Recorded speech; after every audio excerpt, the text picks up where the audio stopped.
All right, let's put it this way. There's no style points in the NFL. A win is a win is a win. This one counts. 20-9. It's a massive win for the 49ers. Pretty? No. Counts? Yes. Now they have a 2.5 technical advantage over the Panthers in the playoff race. This is 49ers Postgame Live, brought to you by Toyota. Matt Mayoko, the great Tom Rathman, Rod Brooks, and Carlos Ramirez. Again, not eye candy, Matt, but it counts. They win 2 games over the Panthers, plus the half game would be the matchup over the advantage, the tiebreaker. So what did you see? Well, Brock Purdy really struggled in the first half. 3 interceptions. However, the bright side for the 49ers was that Bryce Young decided that his favorite receiver on this day was Jair Brown. Yep. And so that's how the 49ers win this game, is that the 49ers gave it to the Panthers. The Panthers couldn't make hay because of the 49ers defense. Really stepped up big time. That was a big story, Tom. You both talked about it on pre. The defense needs to step it up because the offense is good, but maybe sometimes they just can't. Well, they did step it up today, and the thing that really disappointed me was the turnovers. You know, it was a real sloppy game. They had 5 interceptions with both teams and 2 fumbles, 1 by each team. But it's so hard to win NFL football games that if you can get them, take them. Take them when you can get them. Everything you guys are saying is absolutely correct. But let's keep it a buck. When people talk about the Niners having an advantage this year because of a softer schedule, this game is what we're talking about. Right. Because if they play a better team than the Carolina Panthers, they lose this game. Or at least the Panthers get more than 3 points off of the 3 first-half picks by Brock Purdy. All credit to the defense. They did an excellent job. And with Kittle and Jennings and McCaffrey settling things down, helping Brock Purdy settle things down in the second half, that's huge. But if it's a better team than the Carolina Panthers, Niners lose this game. Let's talk about the turnovers, and specifically Brock Purdy. You brought it up, Matt. This is the overreactions of the show, brought to you by Toyota. Rod, I'll go to you first. Is there a problem with Brock Purdy? Because look at this. Most interceptions in the NFL since Christmas of 2 years ago. It's a big sample size. It's Geno Smith, it's Tua, and here's Brock Purdy. Well, I mean, you don't want to be on that list with those dudes, all right? And the numbers don't lie. What I found concerning about it is I understand wanting to do that, but you never go broke taking a profit. Like, you got green grass in front of you. You got to take advantage of that. Like Kyle Shanahan said at the break that, and he's right, that those passes sailed on Brock Purdy. This is just a great play. I mean, Horner's just playing basically free safety there. But the first 2, they were passes where they were behind the That's exactly receiver. Right. And that's true. But to me, the bigger issue was the decision making. You got Kittle in front of you. You got green grass in front of you. You got McCaffrey at one point, if I'm remembering correctly, out to your left. Man, you got to take that. But that's Brock Purdy. That's who he is. Just tonight, the accuracy was not there. The zip on the ball was not there. And fortunately, it didn't hurt the Niners. But to your point, I mean, Tom, the things we saw from Purdy back in 2023 was he wasn't that guy. He was careful with the football, read the progressions. He wasn't doing this, and now he is. I mean, Rod and I were talking about it during the game. It didn't look like he was able to push off his back foot, and that affects his accuracy. So I don't know if he's 100% right now, but obviously he let the ball hang. Do you expect people to bring up the, hey, Mac Jones didn't do that conversation again, Matt? I don't care what people say, because no, I mean, there's no question. I mean, I'm sure people will. But I mean, it doesn't matter what people think, because Brock Purdy's their guy, and this gives Kyle Shanahan an opportunity to sit down with Brock Purdy and go over the film and figure out what were the good reads that were just bad throws, and what were the bad reads that were also bad throws. So I mean, there's plenty to clean up, and I think this is the best case scenario in a lot of ways for the 49ers. I mean, you want your quarterback to get on a roll, you want him to gain confidence, but I feel like the 49ers have been in this one game down, one game up mode since they won the first 3 games.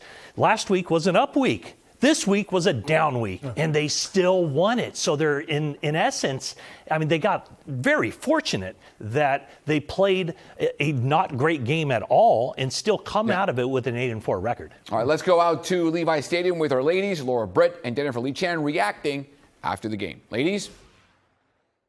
Thanks, Carlos. Coming into tonight's game, one would think that the 49ers offense would be the big storyline tonight. Early in the first quarter, it did appear that way, that touchdown pass that Brock Purdy had to Juwan Jennings. But then things stalled with the 3 interceptions from Brock Purdy. Something seemed a little bit off with him, but the story of the night turned out to be the defense, and that's with a defense that's missing Nick Bosa, that's missing Fred Warner, that's missing Tatum Bethune, and the list goes on. But Jair Brown with 2 interceptions tonight, picking off Bryce Young, both in the first quarter and the fourth quarter. A very impressive night for Jair Brown. I mean, that really is the story, right? We both talked about how the offense really needed to carry it. George Kittle has been saying that for weeks, and it really was this young defense. Malik Mustafa flying around, Jair Brown flying around, and they really made a difference in this game. Yeah, that big tackle from Malik Mustafa to prevent the Panthers from scoring a touchdown. He forced the field goal. That was a huge play in this game. And then, of course, there's Christian McCaffrey as well. He ends up getting in the end zone facing his former team for the first time. Man, it was the Christian McCaffrey show, running the ball, catching balls, making touchdowns, making plays.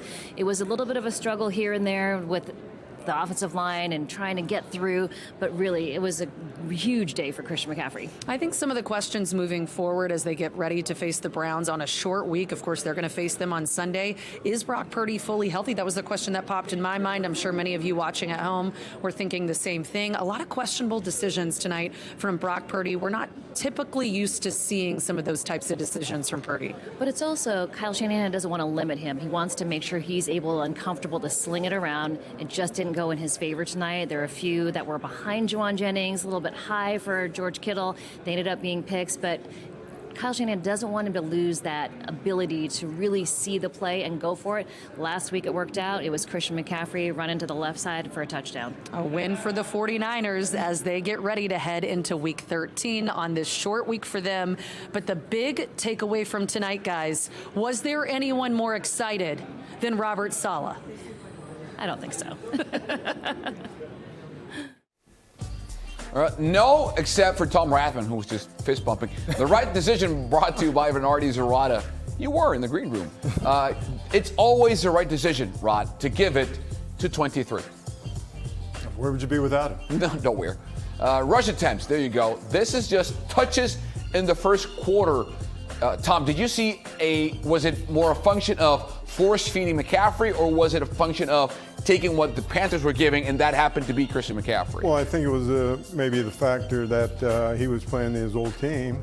That's why they were trying to get the ball to him. But, it was good that they stayed with the run game because it wasn't very efficient early. They did not have the big plays that we're looking for. But and he's always going to be a factor in the pass game. So those 3 things right there make him an elite player. Yeah, I think, also the offensive line. I think the offensive line has been playing very well. Yeah. And this is one of those games where, the run blocking has constantly gotten better as the season's gone on. The pass protection was pretty good. I don't think any of the interceptions that Brock Purdy threw was on account of poor pass protection. So, you could tell what they were trying to do. They wanted to be balanced. They wanted to take some shots down the field. It just turned out that, the shots down the field, at least in the first half, ended up in the hands of the Panthers. Check this out. Christian McCaffrey showing his versatility out of the backfield. Recorded his 38th career game with at least 50 rushing yards and 50 receiving yards. The only player with more such games is Marshall Faulk. You start the game by giving the ball to your best player in Christian McCaffrey, setting the tone. He's the tip of the spear. Things start to get goofy with the 3 interceptions. What do you do in the second half? You give the ball to your best player, Christian McCaffrey, in the run game, or you give it to him in the pass game, and those are just extended handoffs. He's your best player. He's an all-pro running back, and he's an all-pro slot receiver. Christian McCaffrey is one of one, man.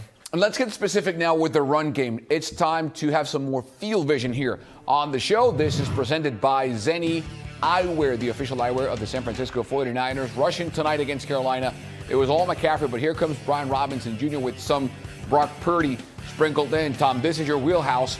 How did you like the splits? What did you see from both McCaffrey and specifically B-Rob Jr., on the run game and the usage of the outside zone game we saw later in the game? I mean, they got a good balance there using Brian Robinson, helping out McCaffrey. But I think they're most effective running to the outside, trying to circle the defense. I don't know what the problem is with the interior line, but we're not getting the holes that we usually got.